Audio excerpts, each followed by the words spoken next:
Grazie. Do ora la parola al secondo relatore di questa sessione, che è Monsieur Coulomb, che è il direttore dell'Istituto Internazionale del Freddo a Parigi. Penso tutti già voi conosciate. Prego. Thank you very much.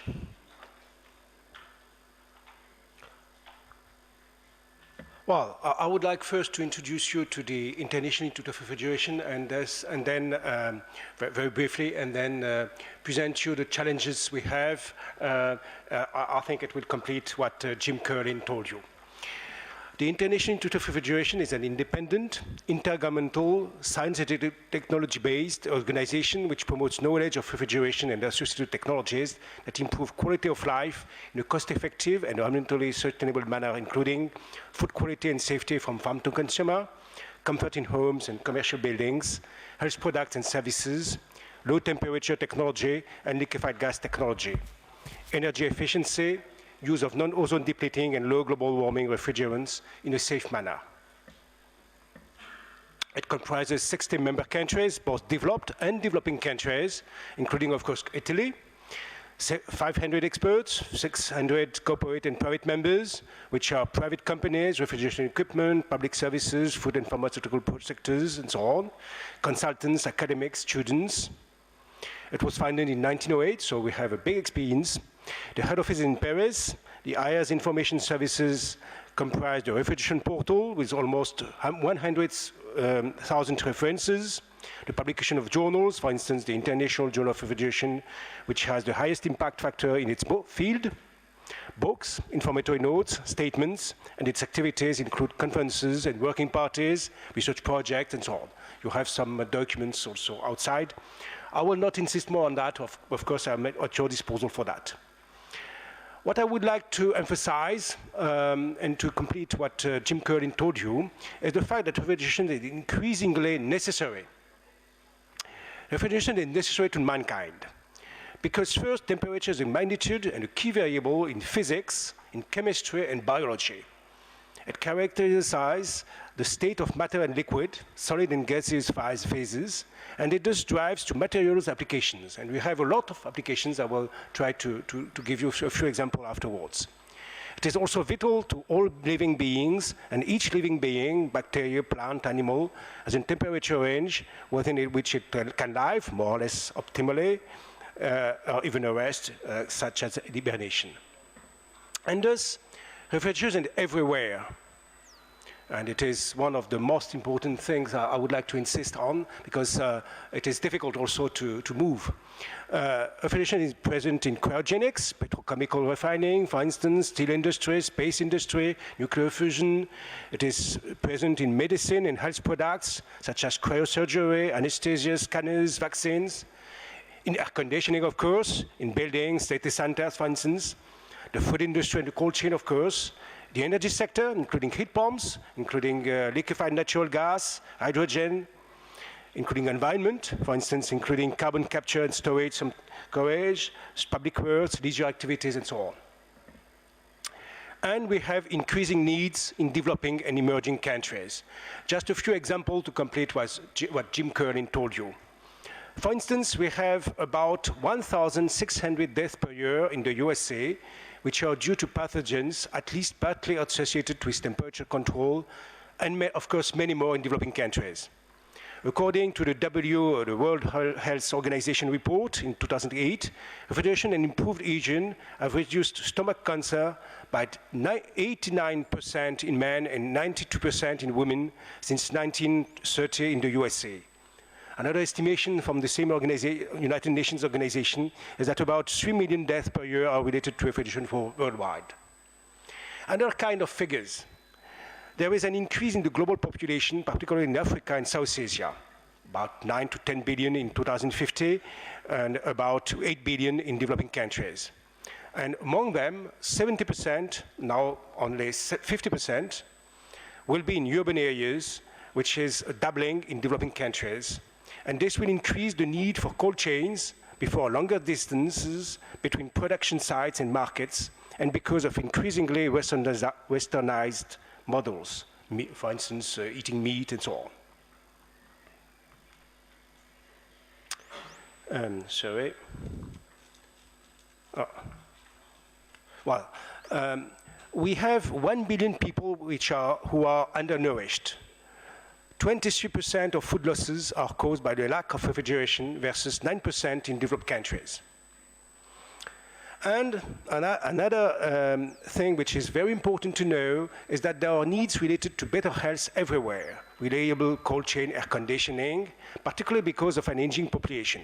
And for instance, according to a recent study from the Massachusetts Institute of Technology, the MIT, mortality during hot days, for instance, temperatures higher than 32 degrees Celsius, decreased of 80% between 1900 and 1959 and 1960 and 2004 in the USA, and it is a citation, the adoption of residential air conditioning explains essentially the entire decline in the temperature mortality relationship.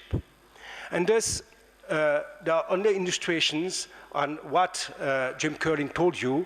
We have an increase of needs of refrigeration and air conditioning, and there are basic reasons for that, and you cannot be against it.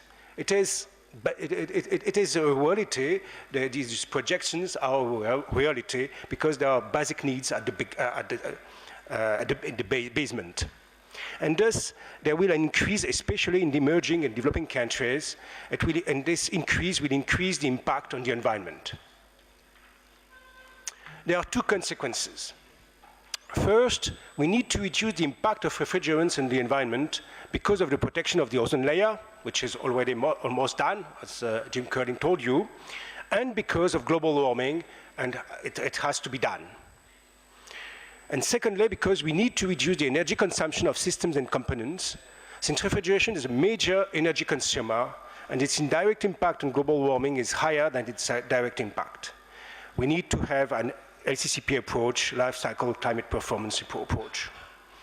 The aim of this conference is to present new developments in these areas and to debate the measures which will have to be taken, especially at the European level. Have a fruitful conference. Thank you.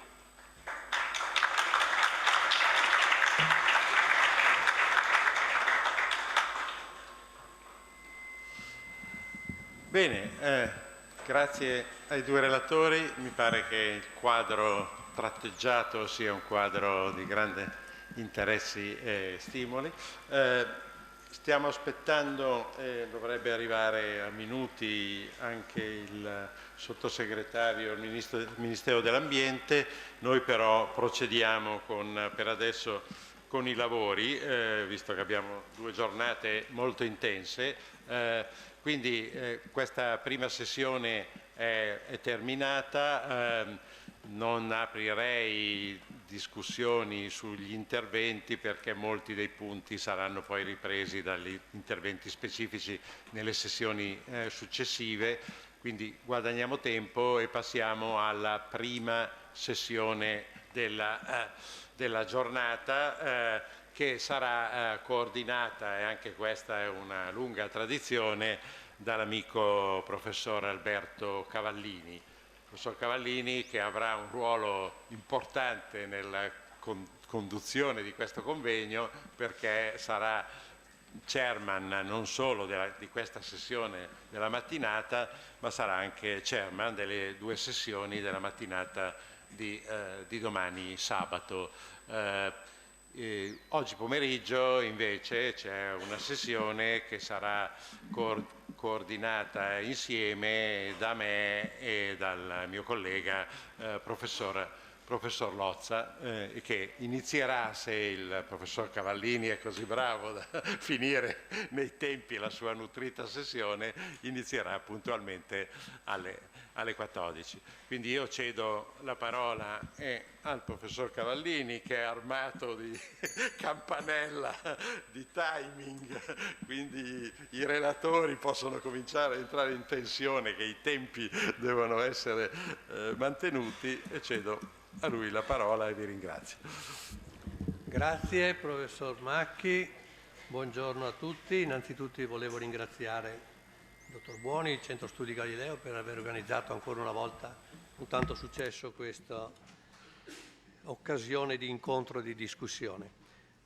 Come forse qualcuno già saprà dagli anni scorsi, la mia convinzione è che queste riunioni servano per sentire le relazioni, ma anche e forse soprattutto per poterle discutere, per poter fare domande, per poter mettere in dubbio alcune soluzioni proposte o commentarle. Nessuno è depositario della verità e quindi è importante la discussione. Ora, non è facile assicurare la discussione di tutte le relazioni con un programma così intenso e con il poco tempo che abbiamo a disposizione. D'altra parte, più gente dice la propria, meglio è. Quindi io mi trovo in questa situazione, devo essere molto rigido con i tempi di presentazione per voler anche lasciare tempo alla discussione. La minaccia che ho avuto è quella che se non ci sarà tempo sufficiente salteremo il coffee break. Questa è una minaccia che ho avuto io e quindi io trasferisco a tutti i relatori e anche a me stesso, perché sono tra questi, che se prolungano oltre misura il proprio intervento si esporranno al pubblico ludibrio del salto del coffee break.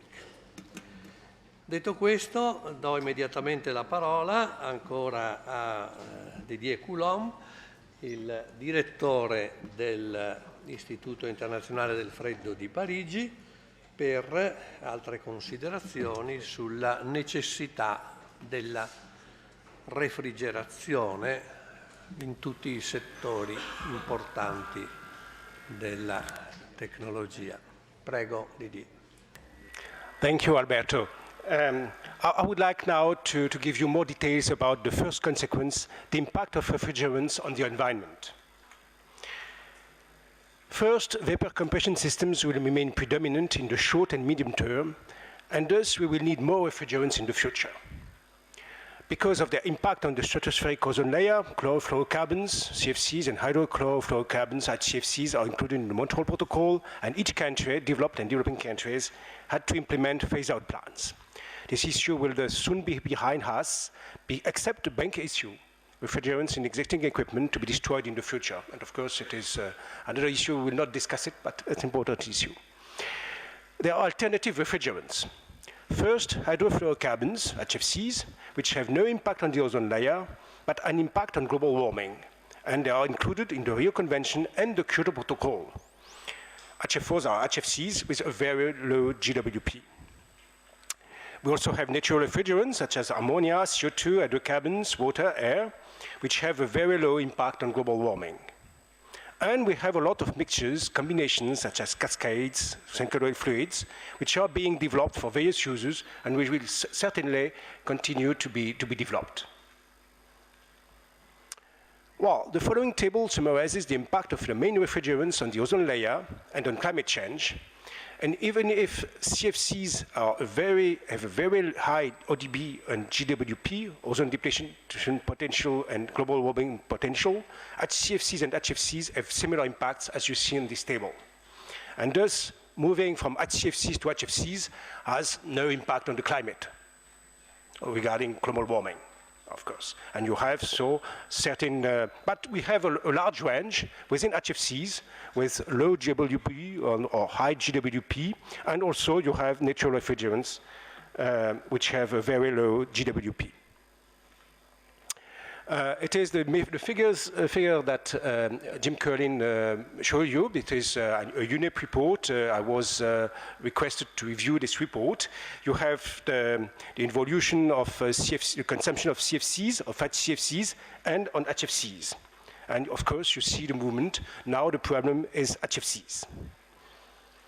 You have the CO2 equivalent emissions with various scenarios. Probably it is the lowest scenario, which is about 7% of CO2 equivalent emissions in 2050. 7%, it is, however, a relatively important percentage. And what also Jim told you, most of the uses of HFCs are in refrigeration and air conditioning. You see in yellow, refrigeration and stationary air conditioning, in blue, mobile air conditioning. You also saw foam agents, and the other ones are relatively negligible. So it is our business to handle this issue. Hence, discussions are held at an international level, Montreal Protocol and Kyoto Protocol meetings, on the future of HFCs. Replacing HCFCs with HFCs could be a real threat to the climate. On the contrary, HFCs are short-lived substances compared to CO2, and thus the phasing down of HFCs would have short-lived results, and the USA, Canada, Mexico, Sweden, Ghana, and Bangladesh launched a new initiative at the beginning of 2012 in order to phase down HFCs. And previously, North America, the USA, Canada, Mexico, and the island states, Mauritius, Micronesia, proposed several times since 2008-9 during the Montreal and the Kyoto Protocol United Nations meetings to phase down HFCs and 15% of previous emissions in 2033 and 2043 for developed versus developing countries, as Jim told you, in all countries. And of course, the amounts would be weighted according to their global warming potential, because as you saw before, you have various global warming potential according to each refrigerant. Most countries agree. However, there is currently opposition from India, China, Brazil, and the Gulf countries. And it is not sure that these amendments to the Montreal Protocol will be accepted because of this opposition. And the situation didn't change really a bit since 2009. However, the phase down of HFCs was mentioned in the final declaration of Rio Plus 20, adopted by 191 countries, and the phase down according to the Montreal Protocol was officially proposed by several countries during the latest United Nations Conference on Climate Change in Doha, in Qatar, in December 2012. And in parallel, and it is almost as important, other initiatives recently took place. First, you have taxes and bans on HFCs in certain countries, such as Scandinavia, Australia. You have the Austria. You have the European Gas Regulation and the Mobile Air Conditioning Directive, but we will discuss it later. So, what is important to understand is that at least an international decision is linked to other decisions regarding global warming. And the new time schedule is 2015 for a new agreement on this issue, on global warming. So I don't know if the amendments of the Montreal Protocol will be accepted before, I'm not sure. But in any case, 2015 is a key date for that. Various technical solutions. First, we have other technologies than vapor compression systems. We have absorption, adsorption, solar refrigeration, magnetic refrigeration, and for instance, we have a presentation of magnetic refrigeration during this conference, and it is important to know these not-in-kind technologies because it can progressively decrease the use of refrigerants. Thermoelectric cooling, cryogenics, such as nitrogen, CO2, but they still require technological improvements such as cost, energy efficiency, capacity, and thus there are only niche technologies at the moment. Secondly, we can reduce leakage. Because of important variability within similar equipment working under similar conditions, there are margins for progresses. The F-gas regulation in the European Union will strengthen controls and leakage. Reducing leakage would avoid an increase in the global warming impact on refrigerants in Europe, but not a reduction. So it is the first step. It cannot be the end. Training is the biggest obstacle. However, reducing leakage has clear advantages in terms of savings and safety. And safety is also a very important issue. Third, reducing the refrigerant charge. It is both an issue of safety and of reduction of greenhouse gas emissions. Research and development does focus on all refrigerants, secondary refrigerants, and microchannels. And then, of course, choosing a low GWP refrigerant. What is a low GWP refrigerant? This question could be a delicate regulation issue, at least at an international level. We need a sector-by-sector approach, including high ambient temperature conditions, low or moderate GWP, such as, for instance, we have discussions about R32. HFCs can be used, but often only as a possible intermediate step. Moving directly to very low GWP HFCs, and probably 150, which is the maximum allowed in the Mobile Air Conditioning Directive in Europe, and could become an international reference in the near future. HFOs would be the main very low GWP HFCs, however, probably also mixtures with HFOs, because HFOs also have a very low, but of some flammability. And of course, natural refrigerants, which are a better option where possible, efficiency and so on. The key elements to take into account when choosing a low GWP refrigerant. First, no very low GWP refrigerant is perfect. They all present safety risks and drawbacks. And once again, I insist about safety risks. We have to handle this issue. It is very important to find new solutions. Secondly, fair comparisons as outdoor temperature, type of equipment, suitable oils concerning efficiency are rare. And thus, you must be careful regarding that and be sure that the publications you read are fair publications. We have safety regulations. For instance, safety regulations are a barrier to ammonia and are also a barrier to hydrocarbons and even for very low GWP HFCs. And thus, this problem of regulation is a very important problem. Safety is an important problem, but regulation must also be adapted to the technologies. And sometimes we have to also change the regulations which are not adapted to the new technologies, which are preventing any risk, even if these risks don't really exist. Adaptation to warm climates. There are still very few recent examples. HFOs are not commercialized, and natural refrigerant technical development is mostly in Europe and Eastern Asia. However, it's moving. I mean, for instance, we are working a lot with China now. We will, for instance, organize our next Gustav Lorentzen Conference on Natural Refrigerants in China next year, and it is moving. You also have industrial strategies of refrigerant manufacturers, equipment manufacturers, installers, and of course, these industrial strategies are different country by country, and we, of course, have to take into account the various stakeholders in each country. And also refrigerant prices. There will be shortages of HCFCs and HFCs, and the price of HFOs will be higher than those of HCFCs and HFCs. And of course, you have to take into account these economic issues. All these considerations shall be discussed. However, a phase down of HFCs will take place very soon in Europe, and very probably in the future, everywhere in the world. And so we need to prepare it.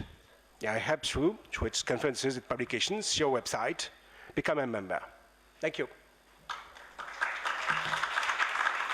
Adesso diamo la parola a Didier Coulomb, che è il direttore dell'Istituto Internazionale del Freddo di Parigi, che tutti certamente conoscete perché è già intervenuto a questo convegno, è anche un amico dei convegni precedenti e ha sempre delle novità da proporci. Please. Grazie. Well, I'll be very short. I would like just to mention two issues which are important in my mind, just to start a discussion. First, I think that one of the issues is how to implement replacement solutions of current systems with high GWP refrigerants, of course taking into account energy efficiency, because as you know, we also have to keep it in mind. And there are a lot of issues regarding that. First, the issue of information and training, because a lot of people don't know what to do. They don't know also, I think, the urgency to act. Secondly, also the issues of economic calculation, because, for instance, you have equipment which are old or less old. You have to calculate the day life of the equipment to choose a drop-in solution or totally totally change the equipment. And of course, we have an economic crisis in Europe, and we have to take into account the economic situation. And also, and I would like to emphasize this issue because we already, fortunately, we discussed it a little yesterday, but I think it is necessary also to discuss it today. The issue of regulations and standards, because we have to adapt regulations and standards to the new technologies we will have to implement, especially because we have some regulations and standards regarding flammability or toxicity, which are probably, which were adapted to the former refrigerants we had, to the former situation, the former technologies we had, but we have new technologies on natural refrigerants. We have also the issues of HFOs, and the way we will adapt the regulations and standards will be very important for the future. We already have discussions at an international level with the ISO. We will have also at the European level with the CEN, and of course also at the national levels. And the second issue I would like to mention is also the coherence between the decisions at an international level, at a European level, and at national levels. At an international level, as I tried to explain you yesterday, well, we have discussions on climate change now, and the aim is to obtain a general agreement in 2015. I don't know if we will succeed, I hope so, but we currently don't know what will be decided, what time schedule will be decided for handling this issue, how short-lived substances like HFCs will be,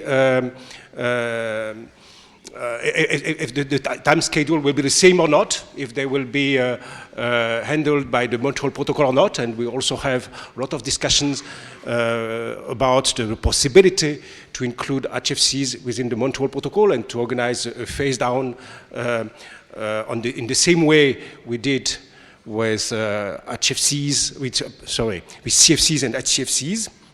But we have certain uncertainty, and we have also uncertainties regarding, because, well, we are in Europe, regarding the strategies of the USA, for instance, or of China, and we need fair competition. And also we have at the European level, and of course Arno Kaschel will explain you the state of the art of the discussions at the European level and the proposal we now have on the table for a phase down of HFCs, and also at national levels, because we already have at national level some taxes, some bans, some regulations which are different. And we also have some projects. For instance, in France, we have a project on tax on HFCs. We also have projects which could, well, be perhaps not coherent with the European strategy.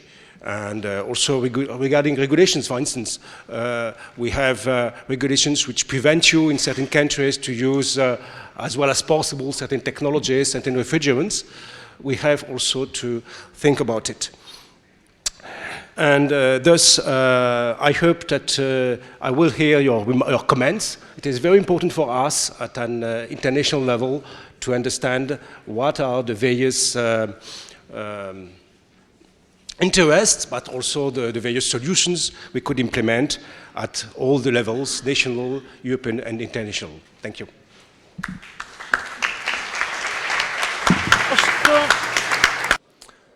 Incominciamo la quinta sessione, che è un argomento importante. Uno, perché parla di camion refrigerati, catena del freddo. È anche importante perché parla di un argomento che ci tocca molto da vicino, che è appunto il discorso del condizionamento negli autoveicoli. Un argomento importante perché se ne è discusso abbastanza in questi 2 giorni, ma l'argomento merita ovviamente una discussione molto più ampia, perché ci sono discussioni in atto a livello europeo molto importanti e le alternative disponibili nelle automobili ci sono, ma sono in continua discussione. Quindi lascio la parola al chairman di questa sessione, che è il professor Masuero del Politecnico di Torino, che ringrazio ovviamente per la coordinamento. Grazie mille. Grazie a te Marco, e buon pomeriggio a tutti. Marco ha introdotto già il tema della sessione, quindi io non ruberei altro tempo e invito l'amico Didier Coulomb dell'Institut International du Froid per una relazione che fa riferimento a un documento prodotto dall'Istituto di cui negli atti troverete una descrizione piuttosto approfondita, quindi nella presentazione adesso Didier ci spiegherà quali sono gli aspetti fondamentali di questo documento. Grazie. Well, I will be relatively short. I will just to emphasize a few things that, and you will have the various details in the documents you have on your files. Well, refrigerated transport is an essential link. Is an essential link in the cold chain. It aims to supply the consumer with safe and high-quality perishable goods. Just a few figures to understand the challenges. Global road freight transport is expected to grow 2.5% per year until 2030, according to a recent study from 2009. Temperature-controlled pharmaceutical freight is expected to grow more than 20% per year. And as I explained you in my introduction yesterday, needs for food will also dramatically increase in developing countries, which have to build a world cold chain. So it is a challenge for developing countries. It is also having a reliable cold chain, a challenge in Europe. And for instance, the IIR is involved with other organizations in Europe in a project, a research project, financed by the European Commission, which is called FRISBE. And the aim is to both have a more reliable cold chain and to reduce the energy consumption. We have to handle both these issues and, of course, also to find technologies, to improve technologies that could handle the subject of fluorinated gases we already discussed. So we need to reduce the vehicle's energy consumption and to handle the refrigerant issue, especially in Europe. Well, you have various possibilities to reduce the energy consumption. Just a list of the various possibilities. First, intermodal transport, because as I told you, we have an increase of the road transport, but we also have possibilities to use trains, ships, trucks, and to have a mixture of these various kinds of transport for the same kind, the transport of the same food. We have also improvements on the vehicle motors, problems of road congestion in a lot of towns, including Milan, apparently. We have solutions like transport sharing or night delivery.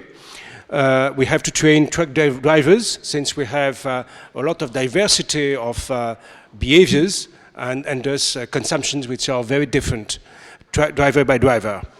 We have also to look on the dimensions of the bodies, and you have at the European level a lot of discussions about standards regarding dimensions of the bodies. We can improve the insulation via the thermal conductivity of materials, for instance with composite structures. We also can try to reduce the thermal losses by opening and closing of doors, by joints. We have also multi-temperature equipment, because as you know, we have various temperatures which are adequate to the various kinds of food. And it already represents, for instance, about 1/3 of new equipment in France. And it will certainly increase. I don't know the figures in Italy, but I'm sure it will increase.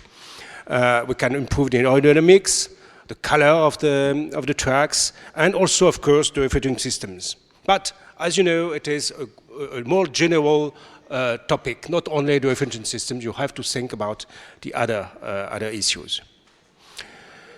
The refrigerant issues. Well, the vast majority of refrigerated vehicles currently use HFCs with high global warming potentials as refrigerants.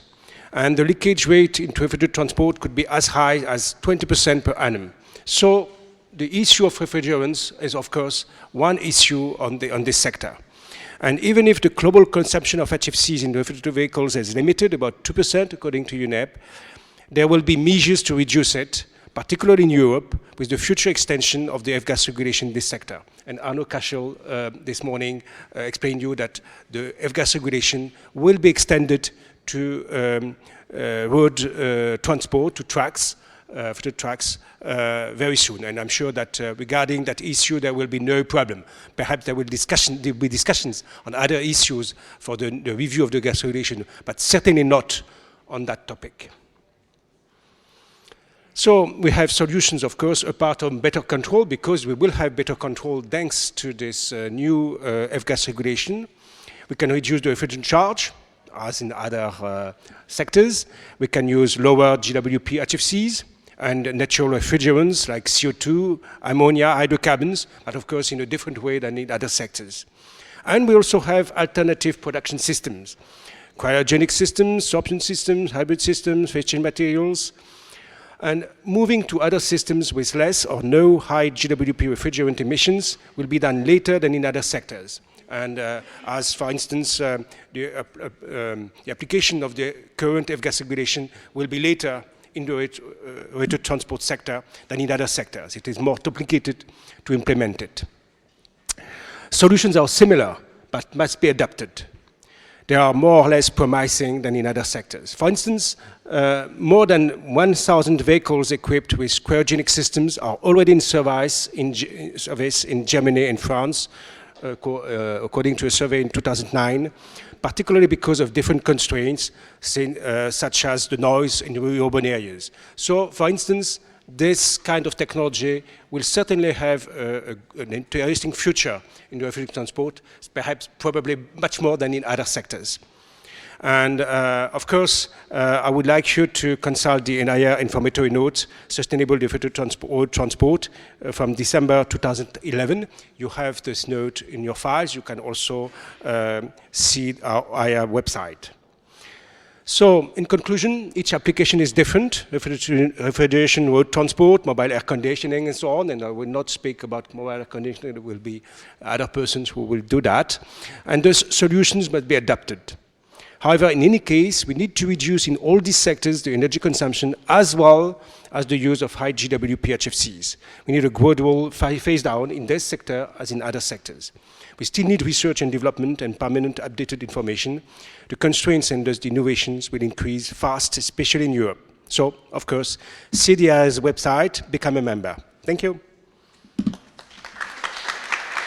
I will be very short because I think it is a very good summary, Jim. I just would like to add the following thing.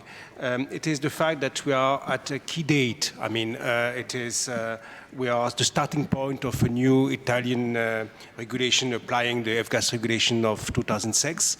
And thus, there are a lot of challenges for all the stakeholders in Italy. Also because we are now reviewing the F-gas regulation, and thus you will very soon have a new regulation in addition to the previous one. Of course, a part of all the discussions at an international level. So we are at a key date, and of course it will have a major impact on the refrigeration and air conditioning sector. We certainly need more technical developments in the industry, in the universities, in research centers, and the next year will be very important for all of you and all of us. And thus, I hope that, of course, we will organize the next event probably within 2 years, I suppose, in 2015, and perhaps other events in Italy. I encourage you to attend, because I'm sure that the overall the view you could have on will be different. There will be a very new technical developments within 2 years. And of course, in between, we have other events, other conferences, especially IIR conferences, of course, not only in Italy, but also in other countries, in Europe, in China, in US, and so on. And it is very important also to see what happens in other countries, in other regions of the world. And I mentioned China. I could mention also India, of course, the USA, other countries. As you know, and I was very pleased to hear also people from other countries, especially the US, during these 2 days. We certainly have lessons to we need also lessons from other regions of the world and to have a general overview of what happens. You know, your country is the world and thus the planet, and thus it is important to have a global overview. Thank you.